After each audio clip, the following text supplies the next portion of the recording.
Kooxda Liverpool war maanta ka soo baxay ayaa lagu sheegay inuusan iib ahayn Gomez waxaana taasi meesha ka saari doontaa rajada ay Bayern Munich iyo Barcelona ay ka qabeen xiddigan iyadoo sidoo kalena uu jiray dalab kale oo ka imaanayay horyaalka dalka Sacuudi Carabiya.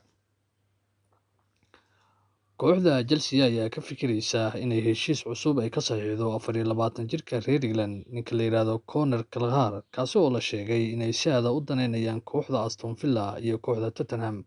Xiddigan ayaa la sheegay inuu doonayo inuu ka ciyaaro meel ka baxsan Stamford Bridge laakiin maamulka kooxda Chelsea ayaa u arkay ciyaaryahan Conor inay ku sii hayaan garoonka Stamford Bridge. Xiddigan ayaa bandhig fiican soo bandhigay xilli ciyaareedkan uu kasoo gudubnay. Kooxda AC Milan ayaa lagu soo waramayaa inay bilowday inay ka kalluumaysato horyaalka Ingiriiska gaar ahaan kooxda Aston Villa waxa ayna dalab ka soo gudbisay 26-jirka ka soo jeeda dalka Poland ee dhinaca midig ee dambe ka ciyaara ee kooxda Aston Villa ninka la yiraahdo Matty Cash.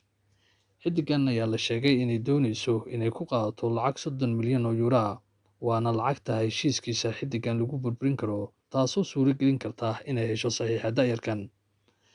Wakiilka ciyaaryahanka kooxda Aston Villa ee khadka dhexe Douglas Luiz ayaa lagu soo waramayaa inuu la kulmay agaasinka ciyaaraha ee kooxda Barcelona Deco waxaana la sheegay inay ka wada hadleen si ay xiddigani Luiz loo geyn lahaa garoonka kooxda Barcelona.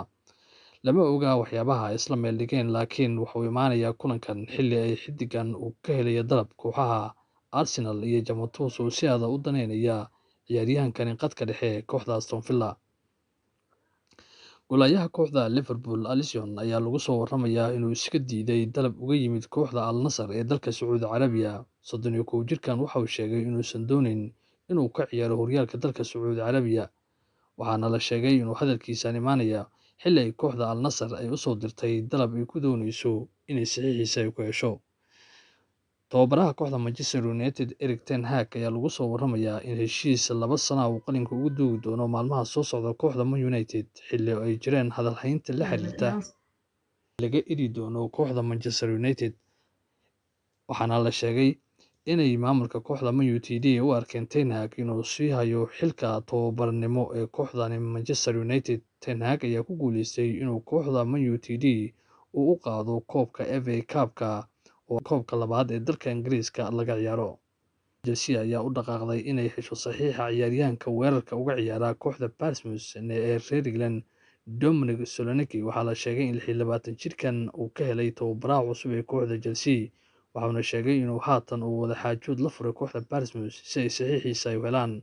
Chelsea ayaa si weyn ugu dhex jirta dhaqdhaqaaqa suuqa kala iibsiga ciyaartooyda waxaana maamulka kooxda Chelsea ay sheegeen inay doonayaan inay dhaqaale badan suuqa ay xilli ciyaareedkan geliyaan. Kooxda Liverpool waxay rajo fiican ka muujinaysaa 19-jirka ka soo jeeda dalka Boortaqiiska ee kooxda Benfica. Xiddigani khadka dhexe Joe Neves ayaa la sheegay inay si aad ugu dhowdahay kooxda Liverpool inay ku guuleysato xilli ay tartanka la kulmayso kooxda Borussia.